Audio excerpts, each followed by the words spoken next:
भारत के राष्ट्रपति की निर्वाचन प्रणाली। देखना आप एक एक चीज को सुनना, बहुत ही इंपॉर्टेंट टॉपिक है। राष्ट्रपति की निर्वाचन प्रणाली, ध्यान से सुनना मेरी बात। राष्ट्रपति की इलेक्शन प्रोसेस, आर्टिकल 55 में इसका उल्लेख किया गया है, अनुच्छेद 55 में इसका उल्लेख किया गया है। हम छोटी क्लास से एक बात पढ़ते आए हैं, वो रट्टा मार रखा है उस चीज का। कोई भी पूछे राष्ट्रपति के चुनाव, हाँ मेरे को आती है, अनुपातिक प्रतिनिधित्व की एकल संक्रमण प्रणाली काम में ली जाती है, तुरंत बोल देते धड़ाधड़। और अगला सामने वाला यदि थोड़ा सा भी समझो तो हाँ यार आती तो है, लेकिन बाई द वे थोड़ा सा समझदार ये पूछ ले, ये एकल संक्रमण ये क्या होती है? नहीं वह रही कमाई हुए वाह, इसका उत्तर नहीं है। ठीक है ना? आज समझते हैं कि ये क्या होती है। देखो, आनुपातिक प्रतिनिधित्व, ये दो प्रकार का होता है। एक एकल संक्रमणीय और एक सूची प्रणाली, लिस्ट सिस्टम। हमारे यहां इस प्रणाली का ये तरीका काम में लिया जाता है, ये तरीका राष्ट्रपति के चुनाव में काम में नहीं लिया जाता है। ये अलग है, ये हम उस टॉपिक में पढ़ते हैं प्रतिनिधित्व की प्रणाली वाले में, लेकिन फिर भी यहां नहीं पढ़ेंगे इसको, यहां पढ़ेंगे। देखना इसको। अब देखो आप, हमारे यहां पर लोकसभा में, विधानसभा में, लोकल बॉडीज में एक सिंपल सी प्रणाली चलती है जिसको हम साधारण मत प्रणाली कहते हैं, यानी फर्स्ट पास्ट पोस्ट सिस्टम कहते हैं। क्लियर होगी बात? साधारण मत प्रणाली सब जानते हो आप। इस प्रणाली की कमियों को दूर करने के लिए यह प्रणाली लाई गई है। हमारे यहां आनुपातिक प्रतिनिधित्व प्रणाली क्यों लाई गई? इस साधारण मत प्रणाली की कमियां, जिसमें सबसे ज्यादा जिसको वोट होते हैं वो चुनाव जीत जाता है, इस प्रणाली की कमियों को दूर करने के लिए प्रणाली लाई गई है। अब कौन सी ऐसी कमियां हैं साधारण मत प्रणाली में? दो तीन सबसे बड़ी कमियां हैं साधारण मत प्रणाली में। देखना आप, जैसे ये चार उम्मीदवार चुनाव लड़ रहे हैं और किसी निर्वाचन क्षेत्र में 1000 वोट हैं और इसको 400 मिल गए, इसको 300 मिल गए, इसको 200 मिल गए और इसको 100 मिल गए।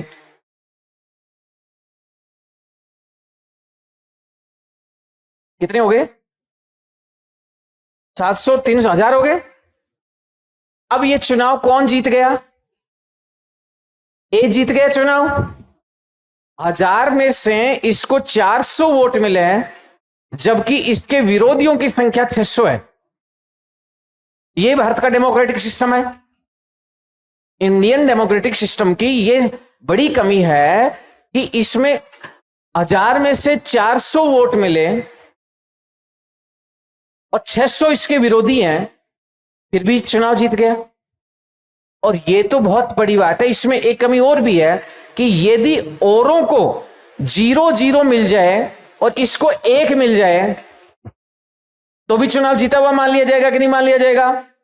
कि 1000 में से कितने वोट मिले? कि 1। मैं क्षेत्र का प्रतिनिधि हूं, चुना हुआ प्रतिनिधि हूं, चुना हुआ डेमोक्रेसी का। वोट पूछ ले बाई दिवे का कितना मिला? का 1। लेकिन 1 सबसे ज्यादा है, इसलिए चुनाव जीत गया कि नहीं जीत गया? यह तरीका, इसकी कमी हुई कि नहीं हुई? एक कमी इसकी और भी है। यदि इस पूरे निर्वाचन क्षेत्र में एक ही जाति के लोग हैं, मान लीजिए 70%, एक कास्ट विशेष के लोग हैं 70%, तो हमेशा सांसद किस जाति का बनेगा? इसी जाति का बनेगा कि नहीं बनेगा?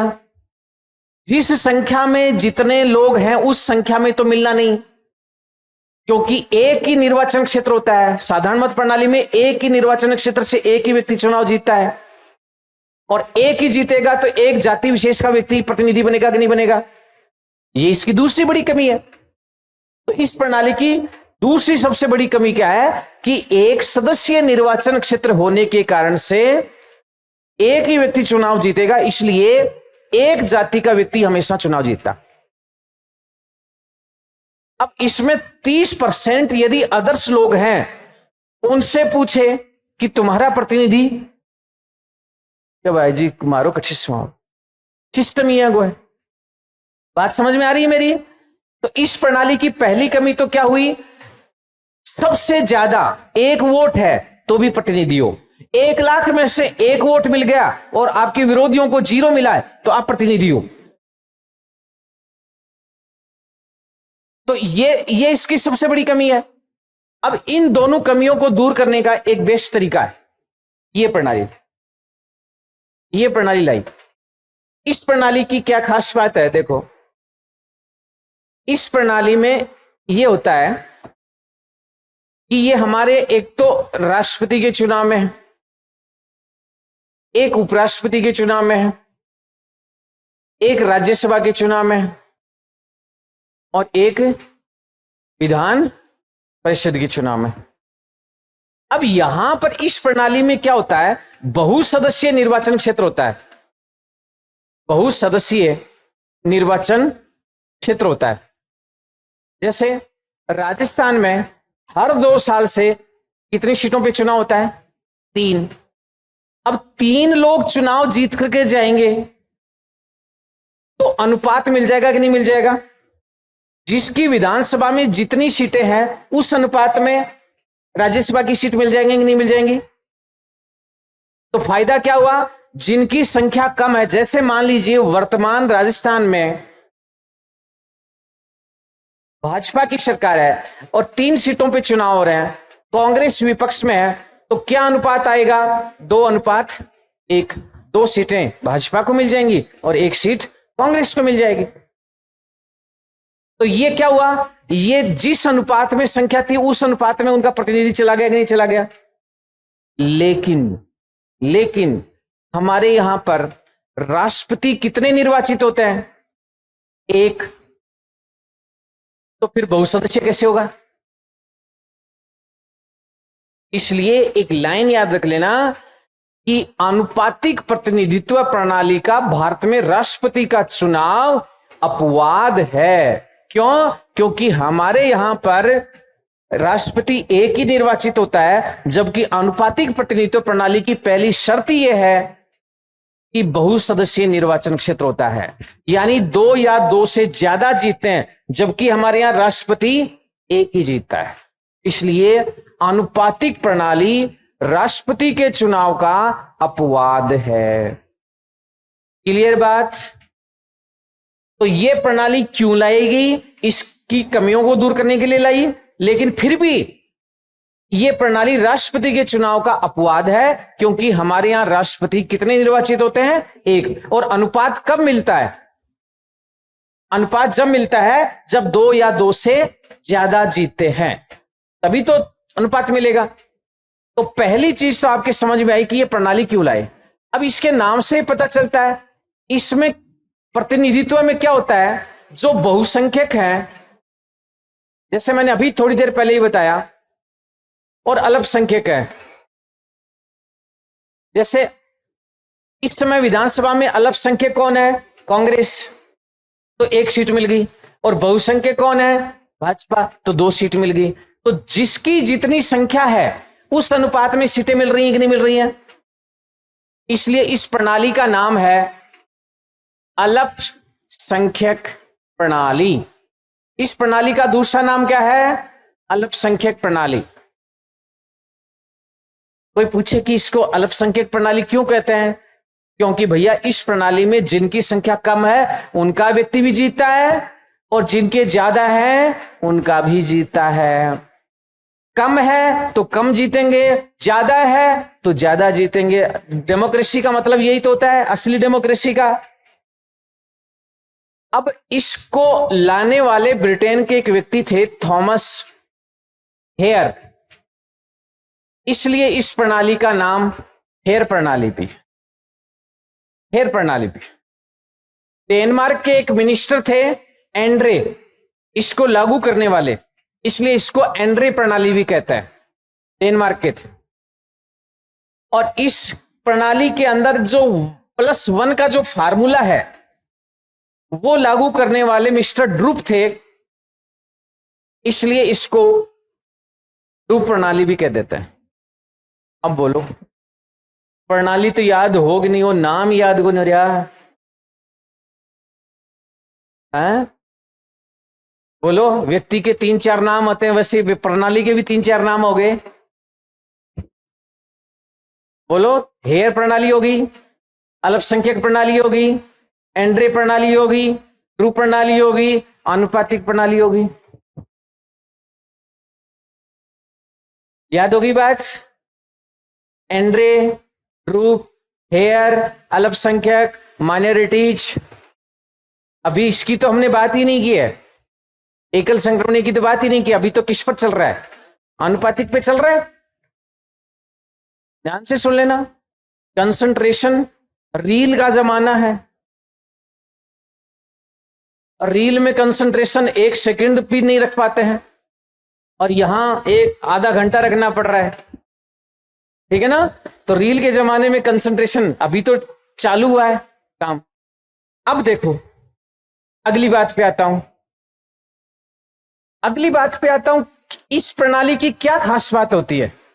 इस प्रणाली में एक तो क्या होता है, और ये बहुत अच्छी बात होती है, कि जैसे मैंने आपको पहले भी बताया होगा कि एक व्यक्ति, एक विद्यार्थी है, 100 नंबर का पेपर होता है, उसमें कुछ न्यूनतम संख्या तो लिखो कि इतनी लाओगे तब पास होगे। तो अब देखो, इस प्रणाली को क्यों लाए, इसका उत्तर होना चाहिए आपके पास कि ये प्रणाली क्यों लाए।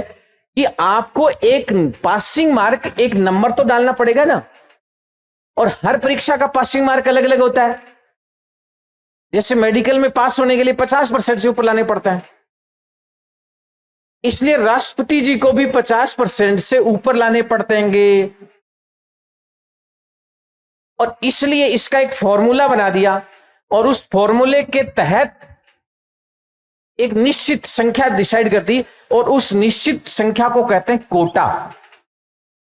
कोटा का मतलब वह संख्या जो आपको राष्ट्रपति निर्वाचित होने के लिए प्राप्त करनी ही पड़ेगी। यदि वो नहीं मिलेगी तो राष्ट्रपति नहीं बन पाओगे। जैसे रसिया में क्या मॉडल है? रसिया में है आधे से ज्यादा वोट लोगे तो ही राष्ट्रपति बनोगे आप, और यदि आधे से ज्यादा वोट नहीं मिले, 50% से ज्यादा वोट नहीं मिले, तो वहां दोबारा चुनाव होता है। अपने यहां दोबारा चुनाव नहीं होता, अपने यहां मतगणना दोबारा होती है। रशियन और अमेरिका, भारतीय मॉडल में क्या फर्क हुआ? वहां तो राष्ट्रपति के चुनाव में यदि 50% वोट नहीं मिले तो दोबारा चुनाव होगा। अपने यहां दोबारा चुनाव नहीं करवाया, मतगणना दोबारा करवा ली। इसलिए कोटा का एक फॉर्मूला है, कुल वैध मत बटे निर्वाचित होने वाले प्रत्याशियों की, या उम्मीदवार का मतलब वो नहीं है, उम्मीदवारों की संख्या, यानी कितने निर्वाचित होंगे, खड़े होने वाले नहीं, निर्वाचित कितने होंगे, और +1 और भागफल में +1।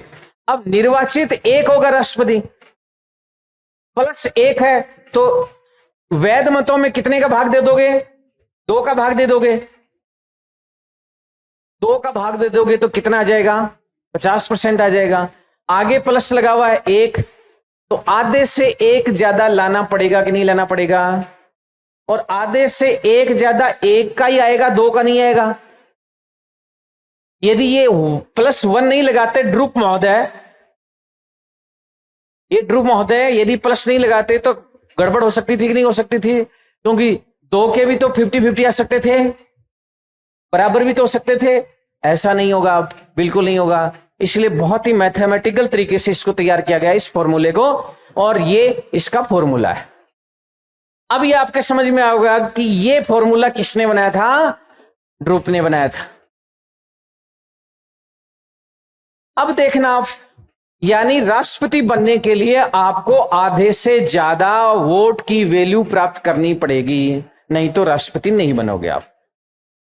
ठीक है।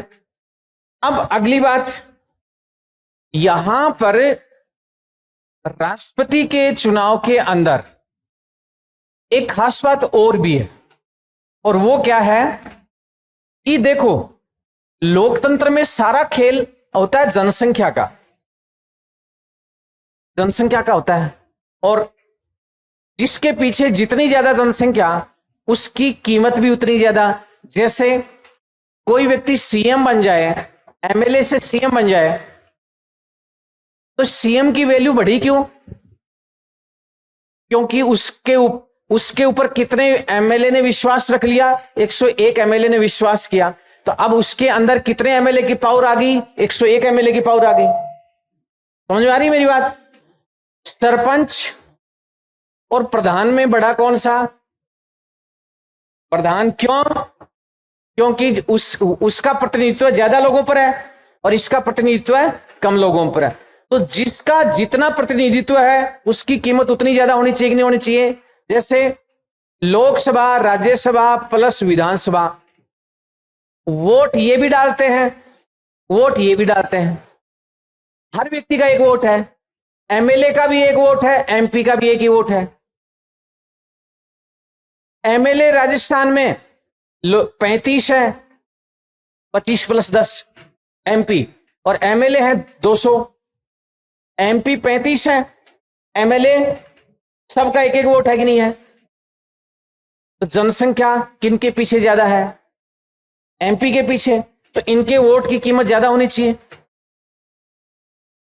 जैसे यहां वोट की कीमत इसकी ज्यादा है, इसकी वोट की कीमत कम है, यहां ज्यादा है, यहां कम है। कम ज्यादा का खेल किस आधार पे हो रहा है? जनसंख्या। इसलिए इसमें वोट की वैल्यू निकाली जाती है, मत का मूल्य निकाला जाता है। सारा खेल वोट की वैल्यू का ही होता है। मैं कह दूं आपको कि क्यों माथा पच्ची कर रहे हो गर्मी में, कल अपॉइंटमेंट लेटर जाना। आप कहोगे क्यों फालतू बात करो, और यही बात मुख्यमंत्री जी कह दे तो बोलो, सारा खेल किसका है? वोट की वैल्यू का ही तो है। मेरी वैल्यू क्यों नहीं कि एक भी पीछे नहीं मेरे,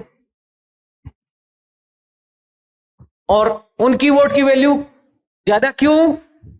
8 करोड़ जनसंख्या। समझ में आ गई मेरी बात? तो वोट की वैल्यू होनी चाहिए कि अलग अलग होनी चाहिए कि नहीं होनी चाहिए? वोट की वैल्यू का एक सूत्र है। सबसे पहले इनकी वोट की वैल्यू निकालेंगे, एमएलए की, और एमएलए की वोट की वैल्यू निकालने का एक सूत्र है, उस राज्य की कुल जनसंख्या, और जनसंख्या कौन सी होगी? 1971 की। उस राज्य के कुल विधानसभा सदस्य संख्या, विधानसभा सदस्य संख्या, और इसमें भाग दे देंगे 1000 का भागफल में। आगे जो आएगी वो एक एमएलए के वोट की कीमत आ जाएगी। ये फॉर्मूला निश्चित है। मन बेरो है, बहुत दुविधा में हो, लेकिन थोड़ी सी देर और, ठीक है ना? देखो, राज्य की कुल जनसंख्या ऊपर लिख रही है, और कौन सी जनगणना? 1971 की जनगणना। नीचे लिखना उस राज्य की विधानसभा की सदस्य संख्या, कुल एमएलए कितने हैं। जैसे राजस्थान की जनसंख्या 71 वाली ऊपर लिख दोगे, और एमएलए की संख्या नीचे 200 लिख दोगे, जिसमें भाग दोगे, फिर जो संख्या आएगी उसमें कितने का भाग दोगे? 1000 का। जो आगे संख्या आएगी वो क्या आएगी? एक एमएलए के वोट की कीमत। अब जरा ये बताओ कि हर राज्य के एमएलए की वोट की कीमत अलग अलग आएगी कि एक ही आएगी? अलग अलग आएगी। क्यों आएगी? क्योंकि जनसंख्या और विधायकों की संख्या अलग अलग है। क्लियर हो गई बात? अब सबसे ज्यादा कीमत किसकी आएगी? यूपी की आएगी, क्योंकि यूपी की जनसंख्या सबसे ज्यादा है और यूपी के एमएलए की संख्या भी ज्यादा है। इस समय यह कीमत आ रही है 207 सबसे ज्यादा, और सिक्किम की आ रही है 07 और राजस्थान की आ रही है 129। अब देखो, अब आपके कहानी समझ में आ रही होगी कि यूपी का एक एमएलए राष्ट्रपति के किसी उम्मीदवार को अपना एक वोट देता है तो राष्ट्रपति जी के खाते में नंबर जुड़ेंगे 207, और सिक्किम वाला एक एमएलए राष्ट्रपति को वोट देता है, वोट एक ही दे रहा है लेकिन राष्ट्रपति के खाते में नंबर जुड़ेंगे 7। अब एक चीज बताओ मेरे को, सिक्किम वाले सारे वोट दे दें और यूपी वालों एक टिकाया हुआ है, इसलिए राष्ट्रपति आवास का रास्ता, बोलो यूपी का बोला, अभी यूपी की बात में तो संसद भी पड़ी है, ठीक है ना? तो इसलिए राष्ट्रपति जी प्रचार करने ज्यादातर बड़े राज्यों में जाते हैं, ठीक है ना? वैसे प्रचार नहीं करते हैं, तो जैसे अपने यहां लोकसभा बहुत ही गरिमामय तरीके से जाते हैं। तो इस प्रकार से ये वोट की वैल्यू निर्धारित कर दी। अब बची कौन सी वोट की वैल्यू? इनकी, लोकसभा और राज्यसभा की। इनकी वोट वैल्यू कैसे निकालेंगे? इनका एक सूत्र है, राज्यों का कुल मतभार। अब राज्यों का कुल मतभार कैसे पता चलेगा? जैसे यूपी का 207 है और एमएलए की संख्या 403, तो 207 गुणा 403, आगे जो कुल संख्या आएगी वो यूपी की कुल आ गई कि नहीं आ गई? 129 गुणा 200, तो ये राजस्थान की कुल आ गई कि नहीं आ गई? सारे राज्यों की जोड़ लेंगे, सारे, जिसमें केंद्र शासित प्रदेश भी शामिल है, सारा जोड़ करके मल्टीप्लाई करके उसको लिख लेंगे ऊपर। हो गई बात क्लियर? नहीं समझ में आए तो यही बता देना। नहीं है, डाटा याद कहां करना है, समझना है। सारे स्टेट के याद ही नहीं करने ना, 3 के ये मैंने बताया, 3 के, मेरे भी 3 के याद है। अरे सबसे ज्यादा, सबसे कम राजस्थान,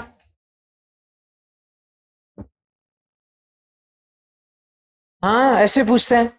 ये लिखवाऊंगा मैं आपको कि अच्छा, एक बार ऐसा प्रश्न भी पूछा, किन 2 राज्यों का जोड़ने पर किन 2 राज्यों के जोड़ के बराबर होता है, ये भी पूछ लेते हैं। तो ये तो परीक्षा है ना, ठीक है। अब देखो आप, इसके नीचे क्या लिखना है? इसके नीचे 776 लिखना है। 776 कैसे? 543 तो लोकसभा के सदस्य वोट डालते हैं और 233 निर्वाचित संख्या ही तो डालेगी, इसलिए 776 का भाग दे देंगे राज्यों के कुल मतभार में, तो एक एमपी के वोट की वैल्यू आ जाएगी कि नहीं आ जाएगी? अच्छा, लोकसभा और राज्यसभा के सदस्यों की बराबर आ रही है कि अलग अलग आ रही है? बराबर आ रही है। यही तो ऑप्शन आते हैं, राष्ट्रपति के चुनाव के बारे में कौन सा कथन असंगत है, और उसमें आएगा राज्यसभा के और लोकसभा के सदस्यों का मतभार अलग अलग होता है। लाइन गलत हो जाएगी। राज्यों के लिए बात सही है लेकिन सांसदों के लिए बात गलत है। तो राज्यों का कुल मतभार बटे लोकसभा और राज्यसभा के कुल निर्वाचित सदस्य, इसका भाग दे देंगे। तो आगे क्या आएगा? एक सांसद के वोट की वैल्यू, और ये इस समय आ रही है 708। अब आप देखो कितना अंतर आ गया। एक सांसद वोट टिका देता है 129, देखो ये तो बहुत है। ये देखो कितनी, तो जितनी जनसंख्या है उस हिसाब से वोट की कीमत अलॉट हो रही है। सांसद के वोट की कीमत आ रही है 708। जब आगे सीटें बढ़ेंगी, परिसीमन होगा 2026 के बाद, तो ये मतमूल्य भी बदल जाएगा, क्योंकि आगे इसमें संशोधन करना पड़ेगा और फिर 2001 की जनगणना को आधार मानना पड़ेगा। ठीक है, तो ये स्थिति है वोट की वैल्यू की। अभी तक तो वैल्यू निकाली है, वैल्यू, अभी मतगणना चालू नहीं हुई है। ठीक है, अब आगे देखना,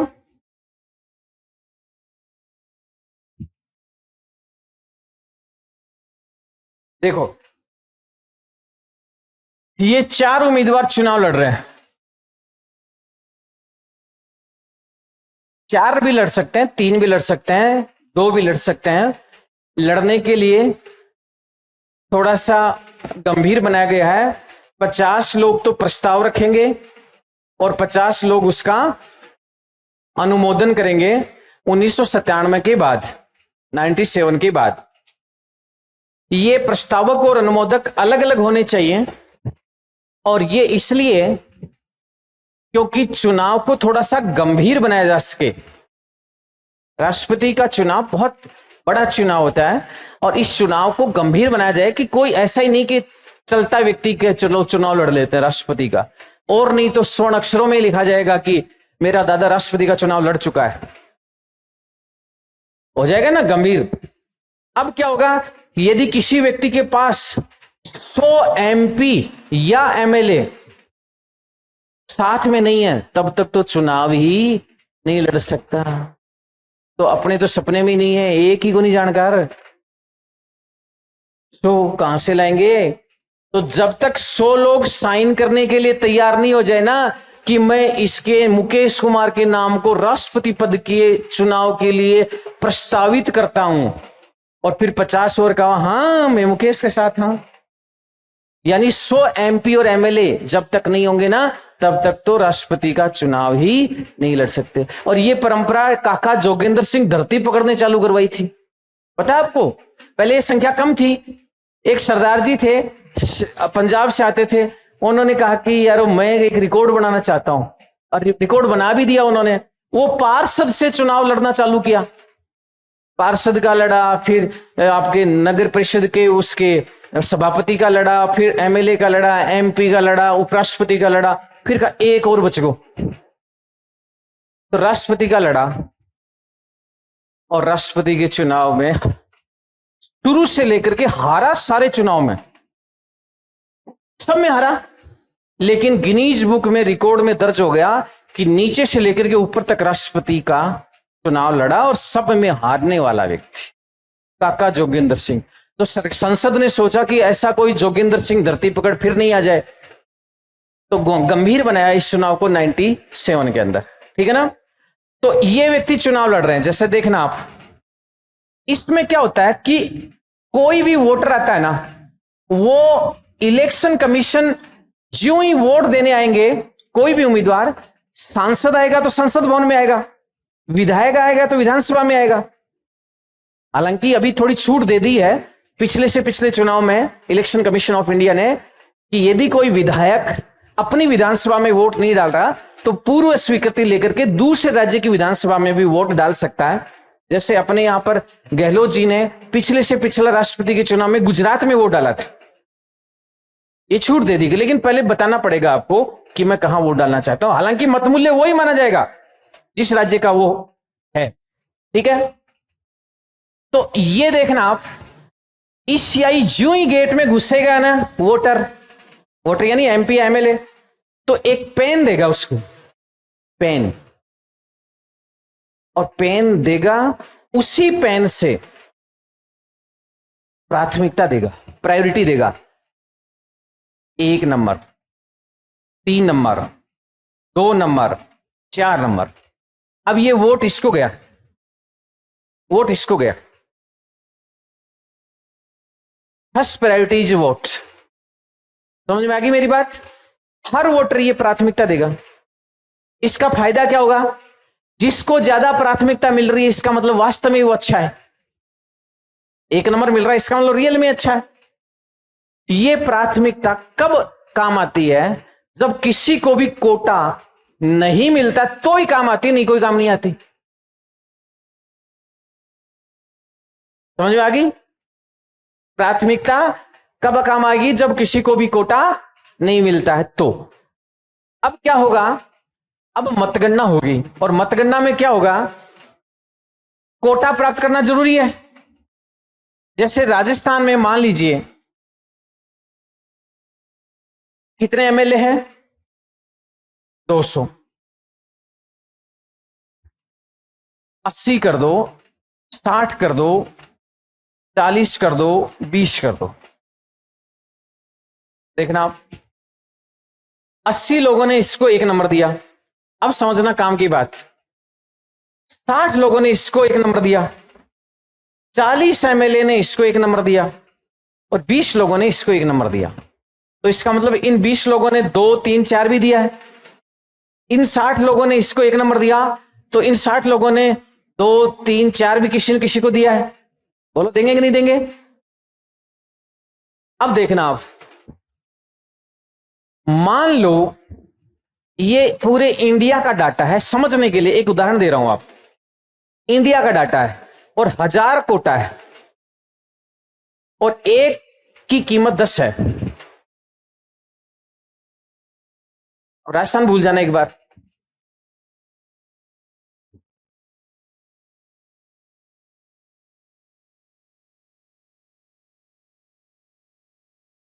हजार कोटा है और किसी को कोटा नहीं मिला। इसको 800 मिला, एक की कीमत 10 है, 80 लोगों ने 1 नंबर दिया। एक की कीमत 10 है, 60 लोगों ने 1 नंबर दिया। एक की कीमत 10 है, 40 लोगों ने 1 नंबर दिया। तो इसको कुल मत मूल्य 600 मिला, इसको कुल मत मूल्य 800 मिला, इसको 400, इसको 200, और कोटा कितना है? 1000। इसका मतलब क्या हुआ? किसी को भी कोटा नहीं मिला। और जब किसी को भी कोटा नहीं मिलता है तो सबसे कम मतमूल्य उम्मीदवार को, सबसे कम मतमूल्य प्राप्त उम्मीदवार को सूची से हटा देंगे, और उसकी 20 लोग, इसको कितने लोगों ने 1 नंबर दिया था? 20 ने। इन 20 लोगों ने 2 नंबर भी तो इनको दिया है। तो पता चला 20 में से 10 लोगों ने इसको 2 नंबर दिया, 6 लोगों ने इसको 2 नंबर दिया, और 4 लोगों ने इसको 2 नंबर दिया। तो इसमें कितने और जुड़ गए? 40। इसमें कितने जुड़ गए? 60। इसमें कितने जुड़ गए? 100। इसके हो गए 900। इसके हो गए 660। इसके कितने हो गए? 440। कोटा मिला क्या? नहीं मिला ना। तो अब सेकंड को हटाएंगे, इसको सबसे दूसरा सबसे कम कौन है? ये। कितने लोगों ने 1 नंबर दिया? 40। इन 40 लोगों ने 2 नंबर भी तो इनमें से इसको दिया है। पता चला 40 में से 30 लोगों ने इसको 2 नंबर दिया है। तो कितना जुड़ गया इसके खाते में? 300। इसके खाते में कितना जुड़ गया? 100। इसका कितना हो गया? 760। इसका कितना हो गया? 1200। 1200 1000 से ऊपर है, इसलिए कोटा मिल गया। इस पूरी प्रक्रिया की एक लाइन बोलूंगा, ध्यान से सुनना। जब राष्ट्रपति के चुनाव में किसी भी उम्मीदवार को कोटा नहीं मिलता है तो सबसे कम मतमूल्य वाले उम्मीदवार को सूची से हटा देंगे, और उसकी द्वितीय प्राथमिकता शेष उम्मीदवारों में बांट देंगे, जिसको जितनी प्राप्त हुई है। एग्जामिनर क्या करता है? शेष उम्मीदवारों में समान रूप से बांट देंगे। समान से गलत हो जाएगी। समान से नहीं बांट रहे हो, क्या बांट रहे हो? जिसको जितनी प्राप्त हुई है। तो सेकंड, जिसको जितनी प्राप्त हुई है। और यह क्रम तब तक चलता रहेगा जब तक किसी एक उम्मीदवार को कोटा प्राप्त नहीं हो जाता है। इस प्रक्रिया का नाम ही एकल संक्रमणीय प्रक्रिया है। अब जरा एक चीज बताओ, सिंगल ट्रांसफरेबल सिस्टम, एकल संक्रमणीय प्रक्रिया बता दोगे? अरे कल को मास्टर जी बन गए, विद्यार्थियों को बता दोगे एकल संक्रमणीय क्या होता है? पक्का? चलो ठीक है। अब ये बात आपकी समझ में आई कि एकल संक्रमण ये किसको कहते हैं। भारत में ये जो दूसरी मतगणना, इसी को कहते हैं द्वितीय मतगणना, इसको कहते हैं सेकंड वोटिंग, सेकंड काउंटिंग। अब ये जो व्यवस्था है ये भारत में केवल एक बार 69 में हुई है, और 69 में 3 व्यक्तियों ने चुनाव लड़ा था। सबसे 1 नंबर पर वीवी गिरी थे जो निर्दलीय थे, 2 नंबर पर नीलम संजीव रेड्डी थे जो कांग्रेस के उम्मीदवार थे, और तीसरे एसडी देशमुख थे जो अदर्स की ओर से आए थे। जब 1 नंबर पर वीवी गिरी को था, 2 नंबर नीलम संजीव रेड्डी का था, तीसरे नंबर पर एसडी देशमुख थे। जब किसी को भी कोटा नहीं मिला तो एसडी देशमुख को सूची से हटाया और उनकी प्राथमिकता नीलम संजीव रेड्डी और वीवी गिरी में बांटी गई, तो वीवी गिरी जी को कोटा मिल गया और भारत के निर्दलीय निर्वाचित होने वाले एकमात्र राष्ट्रपति बन गए 1969। ये सारा प्रोसेस है राष्ट्रपति की चुनाव प्रणाली का, और ये कौन से आर्टिकल में उल्लेखित किया गया है? 55 में। समझ में आ गई बात? अब इसको लेकर के कोई कंफ्यूजन है तो पूछ लो, कोई भी किसी प्रकार का भी कंफ्यूजन है तो पूछ लो। कोई भी कोई चीज नहीं समझ में आई हो कि भाई ऐसा हो जाए तो ऐसा हो जाए, तो कोई भी टफ है ना काम या इजी है लोकसभा और ये कर देना चाहिए, लोकसभा और राज्यसभा में ये कर देना चाहिए। हाँ, चर्चा तो चल रही है। कल ही मैं एक भूतपूर्व इलेक्शन कमीशन ऑफ इंडिया की एक इंटरव्यू सुन रहा था, उसमें वो कहा था उन्होंने कि हाँ थोड़ा चेंज अब समय आ रहा है, करना चाहिए, लेकिन इस प्रणाली की एक बहुत बड़ी खामी है। कितने वोट हैं? लगभग 4000 समथिंग तो एमएलए हैं और 776 एमपी है। इतने में ही हालत खराब हो जाती है। तो एक भारत में टोटल वोट है 98 करोड़, वोटर्स की संख्या है 98 करोड़। 98 करोड़ लोगों के वोटर को इस आधार पर डिसाइड करोगे तो बड़ा मुश्किल हो जाएगा, कैलकुलेटर नहीं बनाना पड़ेगा, और जटिल और है, जटिल और है, ठीक है ना। कोई ये कहे कि कोई कौन जीतो और थोड़े दिन बाद अब वो जीत गो, बोले हुआ है को नहीं हुआ है, तो भारत हालत के बाद धांधली होगी। बोलो इसमें क्या हुआ? कोई नहीं जीता और थोड़ी देर बाद में वो जीत गयो, तो भारत हालान तो भाई जी रिजल्ट चाहिए हाथ के हाथ, ठीक है ना। अच्छा, ये चुनाव ईवीएम से हो सकते हैं क्या? नहीं हो सकते। अब केवल निशान लगवाना है तो ही मुश्किल काम है, फिर तो प्राथमिकता देनी, तो इसलिए बड़ा मुश्किल काम है। ये सामान्य काम नहीं है। इलेक्शन, भारत का इलेक्शन कोई करवाना कोई सामान्य काम नहीं है।